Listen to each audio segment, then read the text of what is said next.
ડોક્ટરે કહ્યું છે તેમ બાળકનો જન્મ પુષ્ય નક્ષત્રના કૃષ્ણ પક્ષમાં થશે, પણ આમાં પ્રોબ્લેમ આવી શકે છે. બરાબર શું સમજાવીને કહો ને. એનો અર્થ એમ છે કે બાળક જ્યારે 10 વર્ષનું થશે ત્યારે એના પિતાજીના જીવ પર જોખમ છે. કદાચ એમનું મૃત્યુ પણ થઈ શકે. એના પિતાનું મૃત્યુ નિશ્ચિત છે. એનો કોઈ ઉપાય નથી કે? કુળદેવીને યાદ કરીને એકી આંકડાની દક્ષિણા અહીંયા મૂકી દો, પછી જ હું તમને ઉપાય કહીશ. ઠીક છે, આપું છું.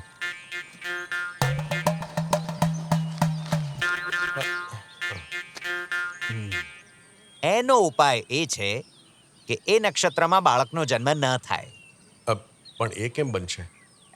સારું મુહૂર્ત જોઈને સિઝેરિયન કરાવી લો. કેવો લાગ્યો ઇલાજ? ચાલો, 500 ગયા પાણીમાં.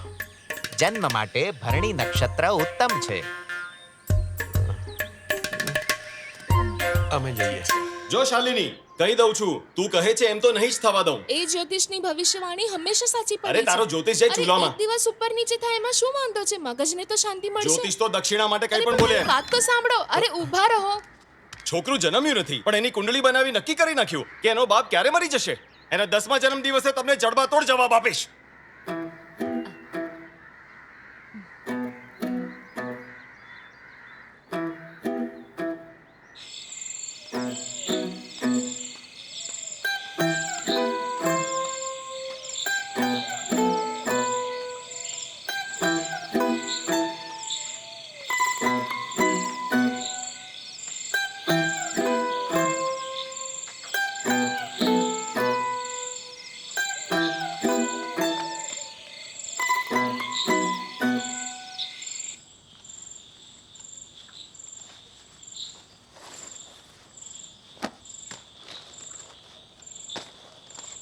શાલિની, મારે હમણાં જ તારી સાથે એક જરૂરી વાત કરવી છે. અચાનક તમે મને મૂવી જોવા લઈ ગયા હતા ત્યારે જ હું સમજી ગઈ હતી. બોલો, તમારે શું કહેવું છે? જો તને કંઈ પણ થઈ જશે તો મારાથી સહન નહીં થાય. જો આપણે હોસ્પિટલ ગયા ને તો એ લોકો તો નક્કી મારા પેટમાં ચાકુ મારી દેશે. એટલે શું? આપણે આપણા બાળકની ડિલિવરી ઘરે કરીશું. તમારું મગજ ઠેકાણે છે કે? પ્રેગ્નન્સી શબ્દથી જ મને ડર લાગે છે અને ઘરે ડિલિવરી કરવી છે.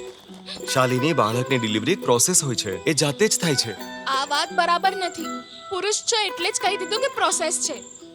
આમાં તમારી જીદ હું નહીં ચલાવવા દઉં. હા શાલિની, મેં ઘણી બધી ગાયોની ડિલિવરી કરાવી છે. માણસ કે પશુમાં ફરક તો હોય કે નહીં?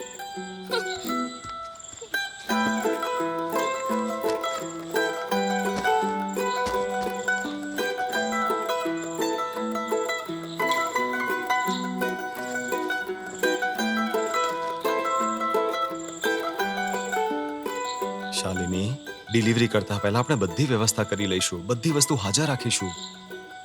તને મારા પર ભરોસો નથી? માની લ્યો કે હું તૈયાર થઈ ગઈ પણ મમ્મી પપ્પા નહીં માને. સમાજમાં આપણે મજાકને પાત્ર બની જઈશું. તું હા પાડે મારા માટે એ જરૂરી છે. સમાજ શું વિચારશે એ નહીં. અત્યાર સુધી તમારી કોઈ પણ વાતમાં મેં ના પાડી હતી કે, પણ હું આપણા બાળકના જીવન સાથે ચેડા નહીં કરવા દઉં.